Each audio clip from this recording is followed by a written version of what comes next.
जय माता की दोस्तों। होली अष्टमी व्रत की 4 कहानियां। तो हम आज अष्टमी है, आज 2017 अक्टूबर को होली अष्टमी पूजा है और आज हम अपनी होली अष्टमी माता का पूजन करेंगे। और ये पूजन वही औरतें करती हैं जिनके बेटे की शादी हो और जिनके पुत्र हो, जिनको पुत्र की प्राप्ति हो। या आपको पुत्र नहीं है तो कुछ औरतें इसे पुत्र की प्राप्ति के लिए भी करती हैं। तो इस वीडियो में हम आपको होली की 4 कहानी बताएंगे। तो सर्वप्रथम कहानी शुरू करते हैं, आइए सुनिए। एक साहूकार की बात है। एक समय की बात है कि एक स्त्री के 7 पुत्र थे। वे कार्तिक के महीने में दीपावली से पहले अपने मकान किलपियाए पुतियाए करमल पुताई सफाई पुताई कराने के लिए मिट्टी लाने जंगल में गई थी। वहां एक जगह से मिट्टी खोदने लगी तो वहां सिंह की माद थी। अचानक उसके हाथ में कुलदाली देखकर बच्चे को लेकर उसे मार। उसके हाथों में जो खुदाली थी उसे सिंहनाद का बच्चा मर गया।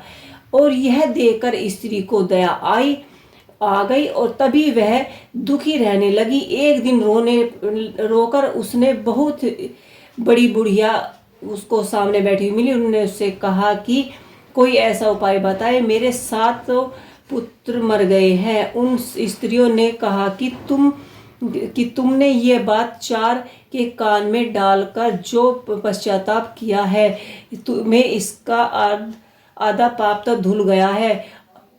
परंतु अब तुम उसकी अष्टमी भगवती के पास से सेह के बच्चों के लिए जीवन दान की प्राप्ति होगी। उसी स्त्री ने आवागमी कार्तिक कृष्ण अष्टमी का व्रत किया और लगातार भक्ता व्रत पूजन करती रही। ईश्वर की कृपा से उसे फिर से 7 पुत्रों की प्राप्ति हुई और उन्होंने अष्टमी होली माता का व्रत पूजन बड़ी श्रद्धा और भावना से किया। तो एक कहानी हमने स्पष्ट कर दी है। अब हम पढ़ते हैं होली माता की।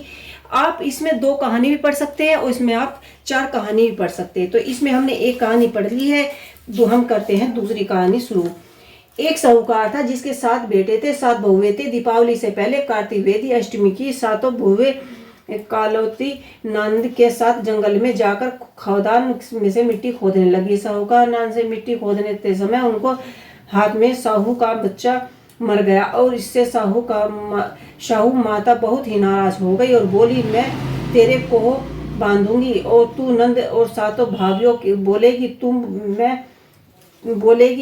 तुम में से कोई भी कोख बंधवा लो। तभी भाइयों ने बोला कि कोख बांधवाना से इनकार कर दिया। और परंतु छोटी भाभी उसने सोचा, अगर मैंने अपनी कोख नहीं बंधवाई तो सासू मां नाराज हो जाएगी। ऐसा सोचकर वे नंद से बोली कि भाभी, मैं अपनी कोख बंधवा लेती हूँ। और जो बच्चा होता है वह 7 दिन का होकर मर जाता है। एक दिन पंडित को बुलाकर पूछा, मेरी संतान 7वें दिन क्यों मर जाती है? तब पंडित ने कहा कि तुम सहू गाय की सेवा करो, सुरही गाय से तुम उनकी भली भांति उनकी पूजा करो, वही तेरी कोख खोलेंगे और वही तेरे बच्चे को जीवन दान देंगी।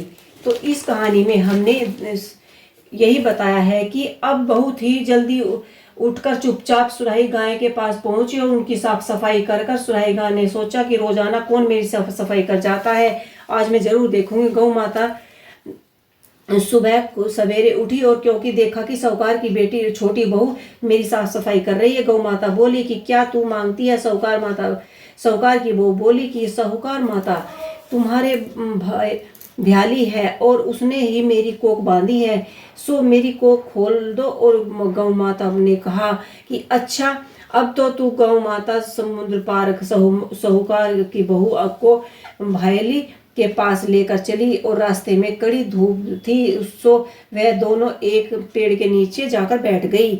और थोड़ी देर में ही एक सांप आया और पेड़ पर गरुड़ पंखनी का एक बच्चा था। सांप ने उसे साहूकार की बहू को काट लिया और नीचे दबा दिया और उस बच्चे को बचा लिया। और थोड़ी देर में ही रुड पंखनी आई और वह खून देखकर साहूकारनी की बहू से को चोंच मारने लगी। वह साहूकारनी की बहू बोली,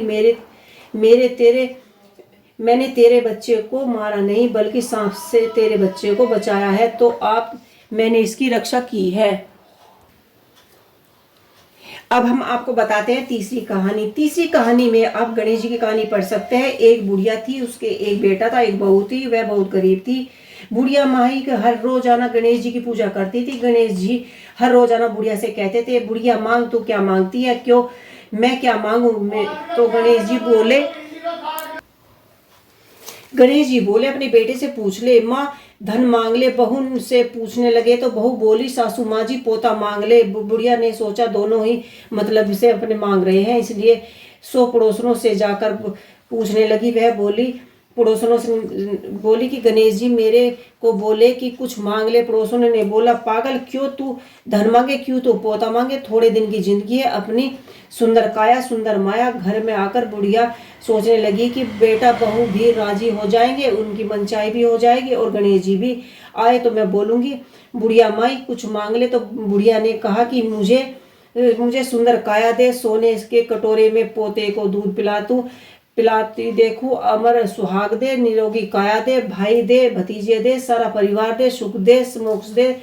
गणेश जी ने कहा कि बुढ़िया माई तूने तो मुझे ठग लिया, और जो तू मांगती है अब जैसा बोला है वैसा ही हो जाएगा। गणेश जी अर्धदान हो गए और बुढ़िया माई के यह सब कुछ वैसे ही हो गया जैसे बुढ़िया माई ने गणेश जी से मांगा था। तो ये हमने आपको होली अष्टमी पर तीसरी कहानी सुनाई है। अब हम शुरू करते हैं होली अष्टमी पर अपनी चौथी कहानी। जय गणेशा। इस दिन गणेश जी से जब महाराज जी चुटकुलाओं ने चावल और चम्मच में दूध देकर घूमने रहे थे कि कोई मेरी खीर बना दो, कोई मेरी खीर बना दो, उनके सामने एक बुढ़िया आई। ला बेटा मैं तेरी खीर बना देती हूँ। वह कटोरी में लेकर दूध लेकर आई और गणेश जी से बोली, बुढ़िया माई कटोरी क्यों लाई। टोप लेकर आई और बोली कि बुढ़िया माई टोप लेकर आई और वह दूध से भर गई। और गणेश जी महाराज बोले कि बाहर जाकर आता हूँ, तू जब तक खीर बना कर ले, तैयार कर ले। अब बुढ़िया माई की बहू के मुंह में पानी आ गया और दरवाजे के पीछे बैठकर खीर खा ली और एक छटाक जमीन पर गिर गई। गणेश जी का भोग लग गया। थोड़ी देर बाद जब बुढ़िया गणेश जी को बुलाने के लिए गई तो गणेश जी बोले कि हे बुढ़िया, मेरा भोग तो लग गया है कि जब तेरी बहू दरवाजे के पीछे बैठकर खीर खा रही थी तो एक जमीन पर छटक कर गिर गई थी, तो मेरा भोग लग गया है। तो बुढ़िया बोली कि बेटा अब इसका क्या करूं। गणेश जी ने बोला, सारा खीर अच्छे से खा पी कर उसको बांट दो और बचा हुआ खीर थाली में डालकर छीके पर रख दो, और शाम को गणेश जी महाराज आएंगे और बुढ़िया को बोलेंगे कि बुढ़िया मेरी खीर दो। बुढ़िया खीर लेने गई तो थाली में हीरे मोती जवाहरात भरे हुए थे। तो गणेश जी महाराज की जैसी धन दौलत बुढ़िया ने पाई ऐसी सभी को मिले। तो इस वीडियो में हमने आपको बताया है कि होली अष्टमी पर आप व्रत की 4 कहानियां 4 कथाएं कैसे पढ़े। तो मेरी जय माता की, और प्लीज़ मेरी वीडियो को लाइक करें, शेयर करें, कमेंट करें और मेरे चैनल को सब्सक्राइब जरूर करें।